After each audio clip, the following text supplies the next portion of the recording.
action. Picture this. You're a 21-year-old who in the last 12 months has been passed over for two people. First, for an impulse buy, and next for a marketing goldmine. You've then been shipped off in the meantime to what most Formula One fans think is no man's land, but is actually an extremely competitive series that's probably the closest to Formula One you're going to get, and everyone except for some YouTubers and a few pundits basically forget you exist. If they even knew you existed in the first place. But, you know, this is a narrative. You all know who I'm talking about. This guy. Liam Lawson is a driver who, unfortunately, I have never really been able to ignore. When you're part of the 0.06% of the global population who shares an accent with a guy who has a slim chance of getting a drive in the world's premier motorsport series, this is an inevitability. Particularly when you're a fan of said sport. Particularly when that sport is the only one you really follow with any kind of regularity.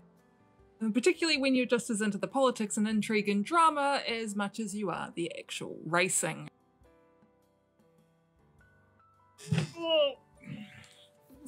So, Liam Lawson, the guy who got thrown in at the deep end on one of the most difficult tracks on the calendar in possibly the worst conditions you could ever hope for. He had no preparation, very little practice. He had never driven the car before. Okay, bye-bye. And until the second lap of the actual race, he'd never driven it on slicks either. So he gets through the weekend without binning it and even manages to beat on track K-Mag and the world's most Australian non-Australian.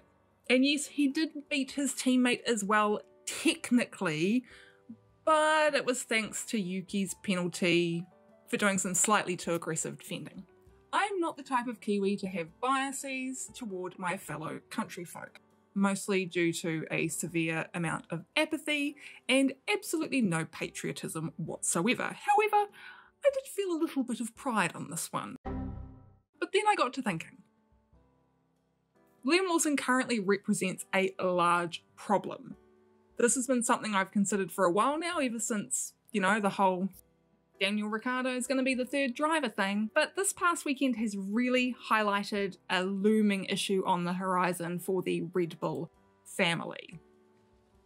No, that issue is not Daniel Ricciardo and it's not Sergio Perez. That issue is Yuki Sonoda. Now, I'm sure this video will age like a litre of milk in the car at the beach in the middle of February, but I'm going to talk about it anyway. Viewed from the outside, Yuki has been having a pretty darn good season. A few months ago, I was singing his praises for getting a glorified lawnmower into the points, but right now, after that performance from Lawson and Daniel Ricciardo damn near getting it into Q3 at Spa if it hadn't been for that unfortunate corner cutting, and a P10 in the sprint, I'm wondering if we have a reverse Ferrari situation here. What do I mean by a reverse Ferrari? Well, the further along we get in the season, the more clear it's becoming that both Charles Leclerc and Carlos Sainz are masking exactly how awful that SF23 is. I mean, it's bad and fragile as well. So Alpha Tauri could possibly be in the opposite situation, I feel. Basically, they have a car that's capable of a bit more than what the drivers have currently been demonstrating. Has Yuki really improved that much this season? Or was De Vries just making him look really good? He's been pretty consistent, I'll give him that, and he hasn't had any retirements, which has definitely been a huge improvement. But is he really that much quicker?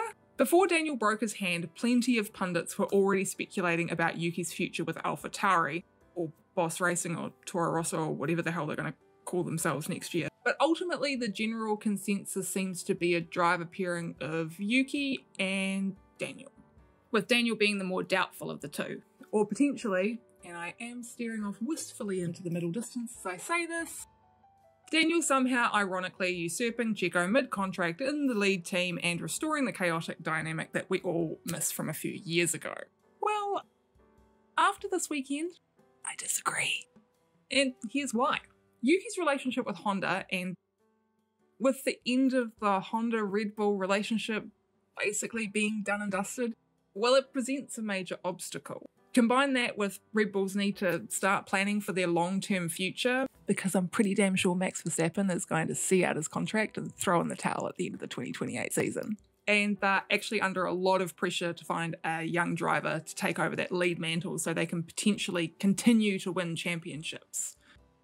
At the moment, the best and probably only candidate inside the Red Bull driver pool for that is Liam Lawson. And like most 21-year-olds, he's going to need a few years before stepping up to the big leagues. And I know you're all screaming Ayumu Uwasa. Don't forget, he is also a Honda driver. So, 2028, 5 years away. Whew. When you're in your 30s, that 5 years feels like 5 minutes. So the early stages of car developments for teams like Red Bull generally will start not the season prior, but the one before.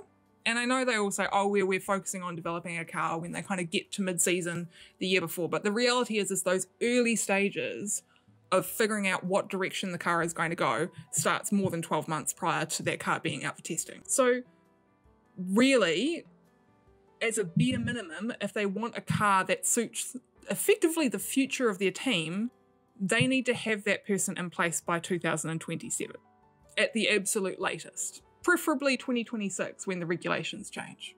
That leaves 2, possibly 3 full seasons to get someone ready to step up, and not just someone talented, but also someone comfortable enough with the Red Bull meat grinder not to get chewed up and spat out within 6 months.